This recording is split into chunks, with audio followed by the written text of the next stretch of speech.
بعض لقوة المحتوى العلمي اللي إن شاء الله هتستمتعوا بيه جميعا. من يعني أنا واحد من الناس بستمتع بمحاضراتهم هما الاثنين. ففي الآخر البقاء للأقوى.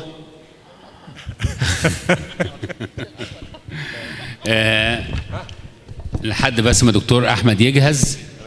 إن شاء الله هم محاضرتين. أنا طبعا رغم الجري في كل مكان بس مش هقدر أمشي وأسيب استفادة من محاضرتين. المحاضرة الأولى the first lecture will be by Professor أحمد أبولفتوح. دكتور أحمد من الناس اللي يعني إيه أقول إيه، إحنا نعرف بعض من سنين كتير قوي قوي. أنا عرفته الأول وهو باسكت بول بلاير وكانوا بيطلقوا عليه المعجزة، تمام. وكان لسه طالب.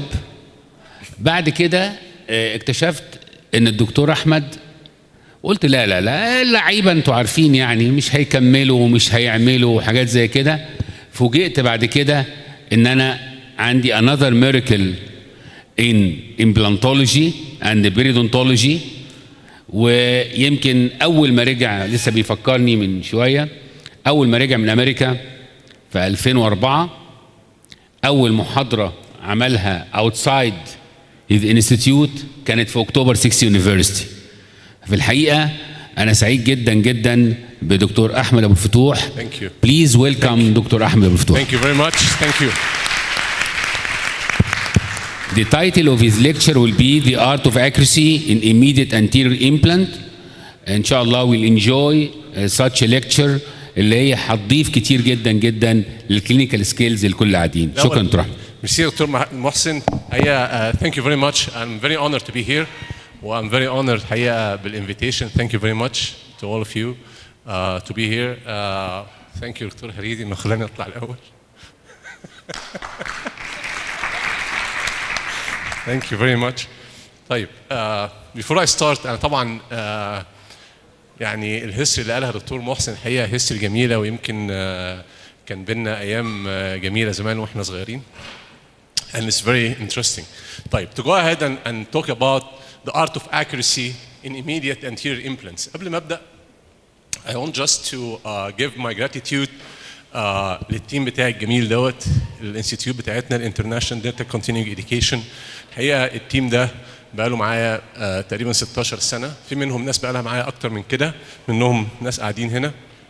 I want to thank them all for being with me all that time، وإن هم استحملوني الوقت ده كله which is very hard to do sometimes، ولكن الحمد لله they came out very well and ونفسي جدا أشكرهم كلهم. الحاجة الثانية اللي عايز أقولها challenges in immediate anterior implants. لما بنقعد مع التيم when I sit with our team and discuss cases ليها علاقة بالimmediate implantology in anterior region، تمام، which is nowadays حاجة من الحاجات اللي all the time كل ما يبقى عندك سنة مكسورة what you're going to do is extract and place an immediate implant right away. فبدأت أتكلم معاهم what are the challenges in anterior implants. فأول ما قلت هذا الكلام جابوا لي list تقريبا فيها 16 point and then I tried to squeeze the list شوية. فقلت لهم لا يعني قللوا الليست شويه، خلوها كل ايتم من دول by the way can take more than a lecture to talk about. And then they came out with another short list، والshort list دي فيها شويه برضه topics كتيره قوي. And then I squeezed the list more and more and more and then they came out with the 3 items here اللي انتوا شايفينهم دول. لقيت حاجة something very interesting. There is one item and one topic that is common in all the lists and every time going to be there هو ال 3D implant fixture position when it comes to immediate implantology. So الحالات اللي انتوا cases like this، الحالات دي على فكرة those are live patients. They have implants placed. Some of them اتعملوا بقالهم 15 سنة and some of them اتعملوا بقالهم 10 سنين. And this is what we face as a practitioner. all the time. 90% of the cases that I see today are cases that have been done already with immediate implantology in anterior region. Now it's my turn to solve the problem. We cannot solve the problem all the time. And I'm going to take 2 of those cases and I'm going to show you how ازاي نقدر when you do an immediate implant in anterior region مش ازاي تقدر تعمل الصح، لا ازاي تعمل الغلط. It's very amazing what you're going to see. The first case is the case that came to me. أنا شفت الحالة دي in 2016 يعني almost 11 years ago. And the patient name is Hisham. Hisham is one of my friends الحقيقة and he's very nice individual وراجل جميل. جالي 2016 with those 2 implants done. And the way he smiles was يعني يمكن he didn't like the way he smiles at all because of these 2 implants. Not only that, but it was always irritated implants in the mouth. So هشام من الناس اللي بيجي دايما معاه I don't know sometimes some patients can do this بيجي معاه موبايل بيبقى بيصور الحلقة نفسه وهو شغال فصور لي he did pictures of himself during the surgery. So those are the pics اللي انت شايفينهم تحت دول موبايل pics من التليفون بتاعه وهو he's actually صور نفسه يعني صور نفسه هو under the surgery لما كان بيعمل السيرجي. الكلام ده في 2013. So he placed those 2 implants 2013. And then 2013 فضل بيهم لمدة 3 سنين and then I saw him 2016 وقال لي things are not getting better at all because I always have problem. Swelling ويروح chronic. Problems all the time. Then I put the probe inside and I found that I have a big pocket inside. Not only the aesthetic problem, but also I have another problem which is a functional problem or peri-implantitis problem. Amazingly, when we opened, this is what we found. And it's not about that there is no bone around the implants. This is not the whole issue. It is an issue, 100%, that the implants are labially placed. But this is not the only issue. I'm going to show you how we dealt with it. Cases like this, don't try to do anything because the only thing that you can do is to remove the implants. خلي بالك, the position of those implants, if you look closely, they are following the inclination of the lower anteriors. So the problem was not the problem was diagnostic problem. It's not placement problem. The problem was the dentist who did this did not realize that in order to place an implant proper position, you have to make sure that everything is in harmony with the implant placement. But if you look at the lower anteriors, they are really frayed and وطالعين supra eruption. So this is going to be a problem. So what he did was he followed that. So the implants were labially placed 13 years ago.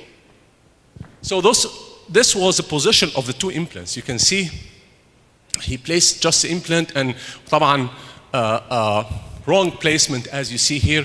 And the result was we have to remove the implant. There is no way out. So we had to remove the implants. Now, this hustle of placing implants and removing implants, placing implants and then suffering for 2-3 years, and then removing the implants, and then you construct another structure for the new implant placement. This is something very bad for the reputation of any dentist and for the reputation of the profession itself. So we closed everything back. And then أول حاجة عملناها, we brought the teeth back to its normal position by orthodontal treatment. So I believe that this was the issue because this flaring of the teeth need to be placed in their position in order to place the implant in the correct position. This is exactly what we did. So this is before ortho treatment. As you can see, there was no enough space to place implants. There is no interocclusal space, and this is after the ortho treatment and after the treatment. So 1 year later, we came out, we opened the flap. Now we have to deal with the bone grafting and the ridge collapse that we have in the bone. So we place the implant in the proper position as you see here. And then because there was a little bit of implant dehiscence, so we added bone grafting and a membrane. خلي بالك كل الحصل ده كان ممكن جدا if you just think for 5 minutes and you stay with the problem longer, with a diagnosis, you could have saved all this hassle. So we place the bone graft and a membrane, and that's how the position was at the end. So this is the old position, the one on the left side, and this is actually the new position that we place the implants. And then we put the bone grafting, and because of the soft tissue collapse that we had here, we use the connective tissue graft to enhance the aesthetics. And the moment you can see how much soft tissue we had at the end, and this is the implants in place. This is how we started with this, with a collapse in the ridge, and this is with the soft tissue areas. And then this is the final restoration, what we had with Hisham after. This is 2015, and this is 2024. Now the idea was just spend more time in diagnosing the case. This is the idea, but do not place implant in not the proper position. The second case I'm going to show you also is a case, young lady came and she had an implant done, and the problem with this young lady was not only the implant that is showing here, but it was also that she had a gummy smile and she wanted to do something for her smile also at the same time. She didn't like the way she smiles. And if you look closely, this patient didn't have a thin soft tissue. Beginning, she had a very good soft tissue, but the implant was, again, when we opened, we found that this implant is labially placed. There was no reason to place this implant this way. The only reason to place this implant this way is that the dentist wanted to anchor bone. Something that I'm going to talk about today. Just anchoring the bone. Place the implant inside the bone, and that's it. And this is the main problem that we have sometimes. So what we did, again, nothing to be done except you can see how this emergence profile is convex emergence profile, and then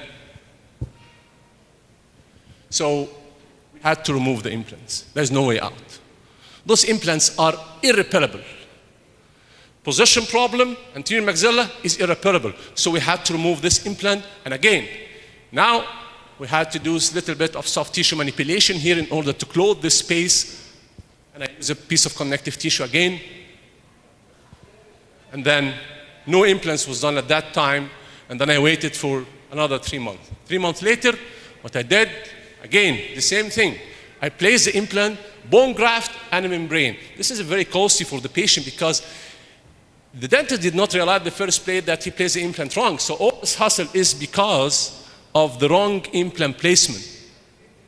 And then this is actually the old placement or the previous placement, and this is now the new placement. And then we did also static crown lengthening for the patient. Now start to have a much better smile, nice soft tissue appearance here. And we use a customized abutment. And this is how the patient looked like after. And this is before, and this is after. If you look closely, this is before, and this is 3 years later on with stable soft tissue in that area. Now, if you look at the side smile of the patient, that everything that she was so bothered with the side smile, now she had a very nice smile at the end. Now, the idea is, I showed you 2 cases, okay? And the 2 cases, one of them was done 15 years ago, and one of them was done only 3-4 years ago. That's the thing. So we still have the same problem. So it is a learning curve, yes, but we have to understand. We have to learn what's behind the scene. Now, in these 2 cases, if you look, the 2 implants, or the implants here were labially placed, right? And when we say labially placed, we have to understand how this will affect the emergence profile. Emergence profile is a very interesting term because the natural dentition, when I know حضراتكم بتشتغلوا على natural dentition all the time, natural dentition, they have it's a built-in emergence profile, صح? It's a built-in emergence profile because the patient actually, or the tooth is erupted through the socket or through the ridge. So now it's built-in emergence profile. Now, when it comes to implants, it's so difficult job to do is to restore the emergence profile because you have to build the emergence profile according to the natural dentition that you have. So this is something that we have to understand. Now, the idea is if you look at both cases that I just showed, they use an angulated abutment. Now, angulated abutment in the anterior region. This is something that will ruin any case in the anterior region if it is single anterior or double anterior cases. Okay? So, the angulated abutment, what the angulated abutment is doing to the soft tissue, it's just push the soft tissue in an apical direction like you see here. This is always the case. No matter how good you will have a soft tissue, this soft tissue will be migrating apical. And I'm going to show you something very interesting. The convex profiling, that sometimes some of the dentists, they can do this convex profiling in order to try to push the soft tissue a little bit. Don't do that. The profiling should be concave straight profiling. This is how the profiling of the crowns, right? But sometimes you have no choice. Your only choice to have is you do a convex emergence profile. I'm going to show you how we do this. If you look at this specific case, this is a delayed case. The patient have a very nice soft tissue appearance, very nice soft tissue, and everything looks fine. But then we opened the flap, the bone was very thin bone. So in order to place these two implants, so this is what happened. Osteotomy preparation, and then the two implants were placed, very successful osseointegration, very interesting. And now, when we played these mounts over the implants, we realized that we have a big problem. And the big problem that we have is we have two implants that is way out of the range of the emergence profile, and this was a problem. So the end up restoration, bone grafting was added, membrane, everything. But the end result was something like that. Now, if you look at the two teeth compared to, this is where the soft tissue used to be. And this is actually by the end of the day.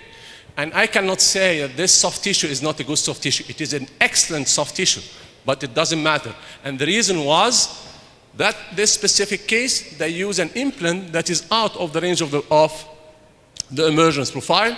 They use an angle abutment to meet the incisal edge position.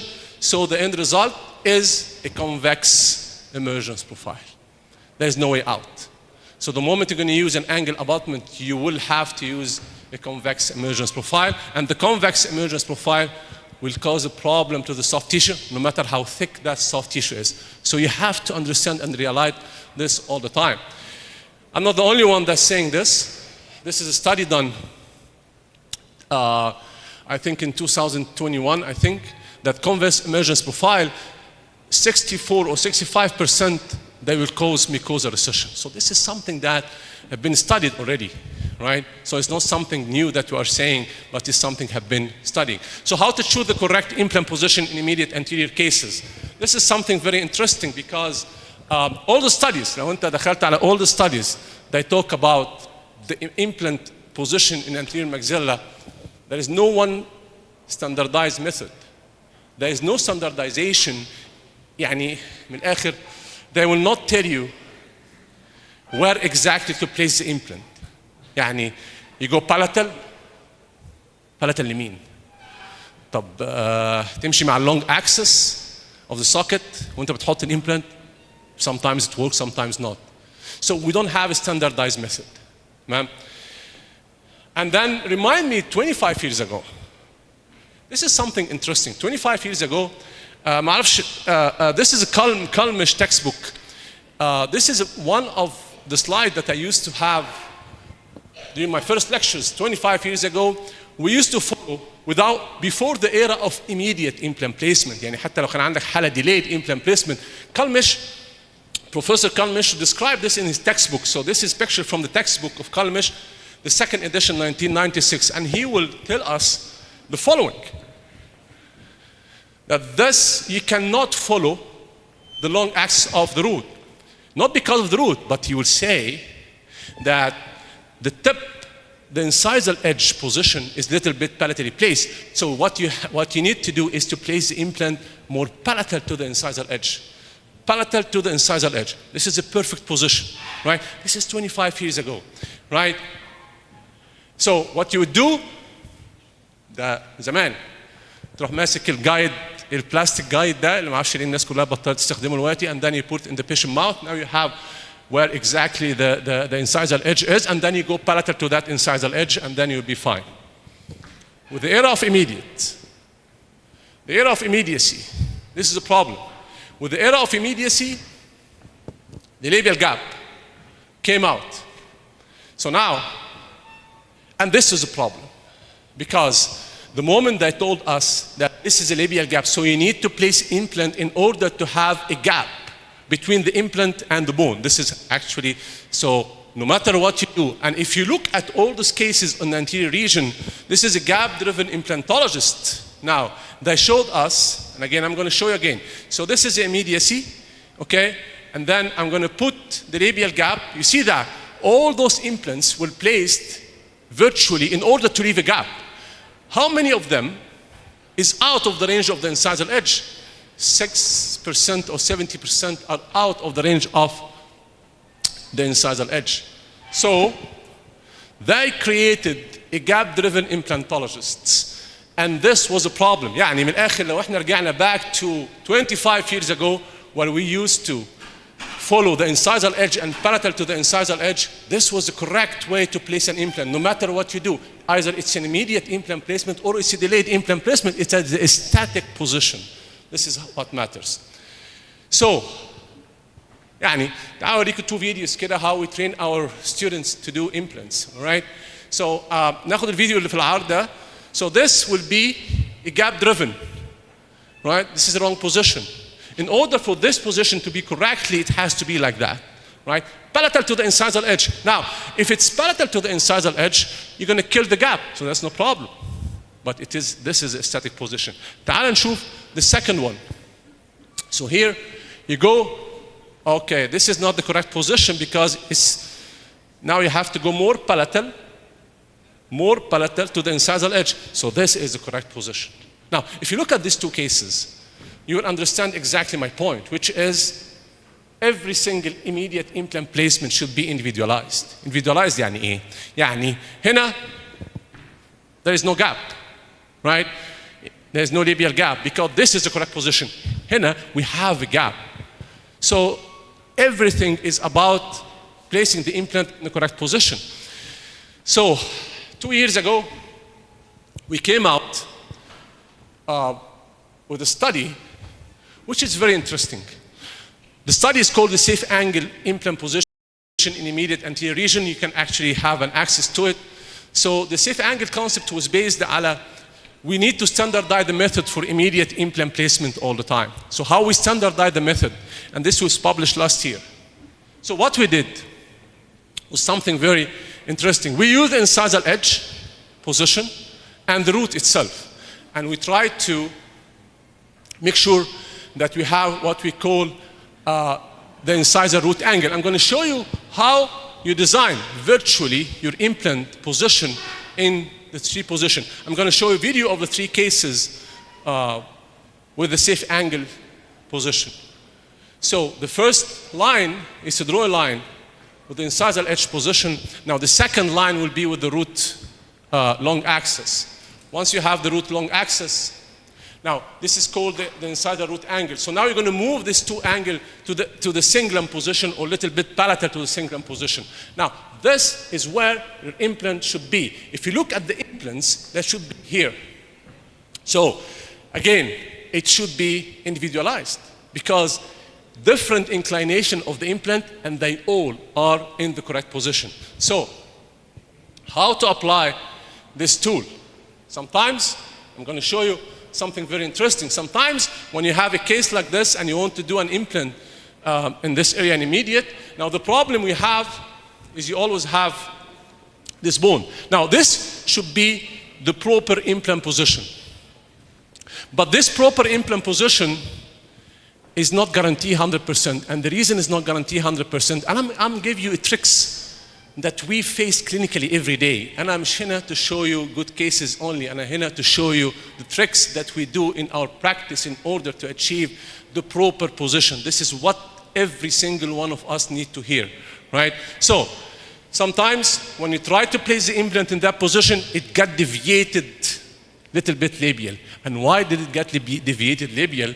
Because of that cortical bone. So this cortical bone will move the implant inside the socket in a way that انت متأكد 100% that you want to place the implant in that position, and then you go ahead, صح؟ مش كده؟ And then you go ahead and you place your implant. فجأة بعد ما تخلص تلاقي الامبلانت بتاعك طلع ليبيال. تقعد تفكر هو طلع ليبيال ازاي؟ And now you're going to end up by having the cases I just showed. Now, the idea is when you have a case like this, you need to remove, number one, the soft tissue. الأول تعمل reflection of the soft tissue. Now you need to expose the palatal bone. This is number one. What you can see, you can't achieve. So you need to make sure that you have the good bone there, and then you do an osteotomy in this palatal area. And then you follow it, and then you place the implant in here. So if you look at this at the end, the position was secured in the correct position. Because of one thing, it takes 5 seconds to just open the flap a little bit in the palatal. So now you expose this bone so you can go through this bone. Now, the 4 cases I'm going to show you right now are cases, I'm going to show you like 4 different techniques to achieve clinical techniques, surgical clinical techniques to achieve the good position according to the cases. So the case number 1, this is a case, again, if you look at the implant position, this is a correct position, but it's very nice on the CBCT, but the problem is, how would you place this implant here through this bone? The moment you go, even if you're going to drill here, the drill will move this implant, and the drill itself will be shifted to the labia. So now you're not going to be accurate 100%. So how would you do that? This is called the milling cutter drill. So you go ahead and أنا هرجعها تاني in order to see. The milling cutter drill is a larger drill that you remove the palatal bone first, and then you follow it with the subsequent drills. But again, in order to do that, we needed to publish paper on it, and this is what we did. So this is this article in press right now. This is called the 2-guide system protocol. So we're going to use a guided protocol. So we created 2 guides. So the first guide is called the plateau guide, and we're going to use this drill in order to remove the palatal bone first. Now, the second guide is called the drilling guide, and we're going to use these drills in order to drill inside the plateau. I'm going to show you this case right now. So, after we did the extraction, this is how the socket is, right? You can see how this cortical bone that you see at the bottom there will shift your implant placement into labial position. So we need to make sure that this will not happen. So, number 1, put the plateau guide, adapt it over the socket as you see here, and then we put, this is called the milling cutter drill. This is a guide, this is a key, and this is a metallic sleeve. Now we're going to go ahead, I'm going to show you the video, and we're going to remove this palatal bone. So the video that you see here is now I'm using the milling cutter, and the milling cutter here is just removing the palatal bone. So what are we creating is actually something like that. This is called the plateau, right? This is creating of the plateau. Now, this plateau will ensure that your next drill will be inside this plateau. It will never go labially. And that's when you use the subsequent drill. So go ahead with the subsequent drill, and then you are creating the whole osteotomy in the exact position. It's not deviated labially at all. Now, the second thing is to place the implant. The implant will be passively placed. Just push, the implant will be passively placed. It will not be deviated labially, and then you will have your implant in the proper position. Again, the moment you have the implant in proper position, no matter what you do in the socket, on the soft tissue, everything will be fine. Here, on that screen, you see the 4 sequence of drilling.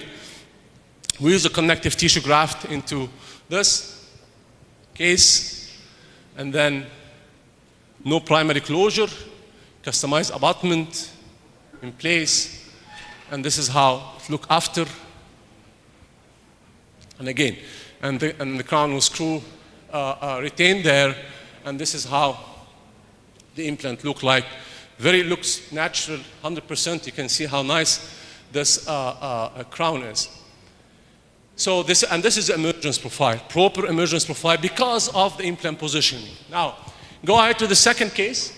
And the second case, it's another interesting case, but I'm going to use another technique. And the next technique I'm going to use, this is the implant position, but this I'm not going to use a plateau. I'm going to use what we call the notch drill. And the notch drill, after we do the extraction, here is a notch drill. You can use the plateau drill or the notch drill. The notch is going this way. So first of all, you go ahead and you create a notch in the palatal surface. Even I know it is 45 degrees with the incisal edge. That's fine. And then the next one, you are going to make sure that from that notch, you go ahead and you continue the palatal drilling. It needs surgical skills a little bit and training. Yes, it does. And then the subsequent drill is going to be, and then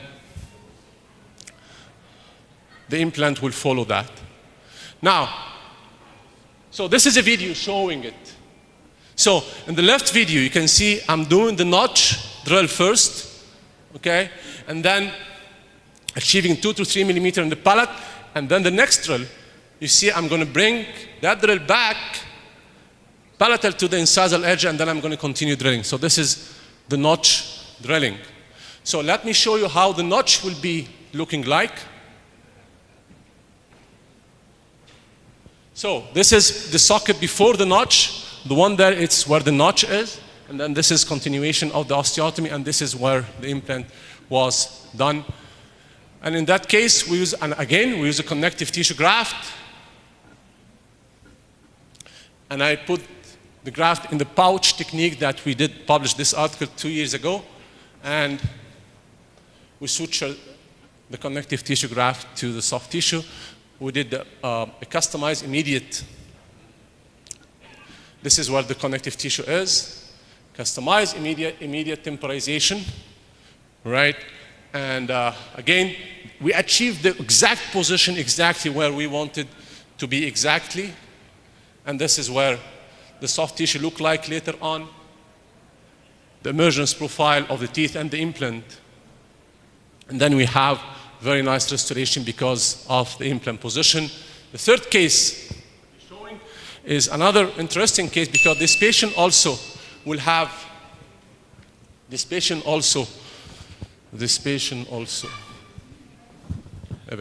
احنا لسه قدامنا وقت وانا متفق مع دكتور احمد على 10 دقائق زياده. ماشي فندم. My promise is going to be 10 minutes. طيب. So the second case, the third case, it's a case that actually the patient didn't like the way she smiles because of the gummy smile. It's obvious. So we're going to include the aesthetic crown lengthening also when we remove the implant, but when we place the implant. But interestingly, when we apply the safe angle in that case, so aesthetic crown lengthening will be part of the game with us here. So now we open this case, but if you look at when we apply the safe angle, we found something very interesting. When we did the incisor root angle, and we found that the proper implant position here will be following the socket exactly. It's not palatal to the socket. So you don't need to drill palatal. يعني بالمنطق, you don't need to drill palatal because the position itself is just go ahead and place the implant straight right away with the long axis of the root. This would be the correct position in that specific case. So again, we don't engage the palate. This is wrong. This is a correct position. You're going to follow the exact position where the root is. And this will be the correct position.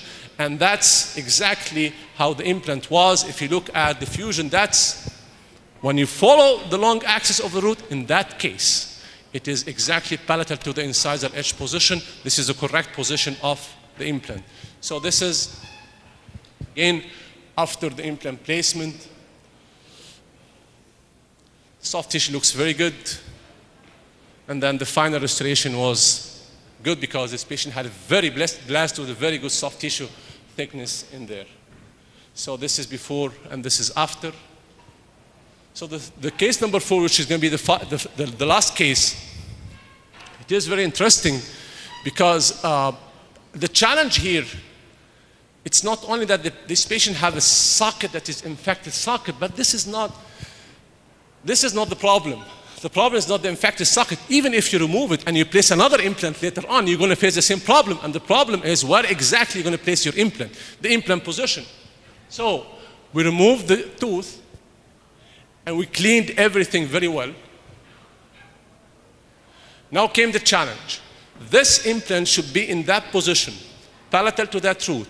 And we see that we have a very strong cortical bone here in the palate, very strong cortical bone. So what you need to do is to create a path before you use a drill. So this is an extra thing that you need to think about. Okay, there's a big difference between drilling osteotomy and preparation of the osteotomy, right? So you need to prepare the osteotomy. So what you need to do is to create a drilling path. And this drilling path, how are you going to create it? Using round burr, carbide round burr. Just remove this cortical bone at all.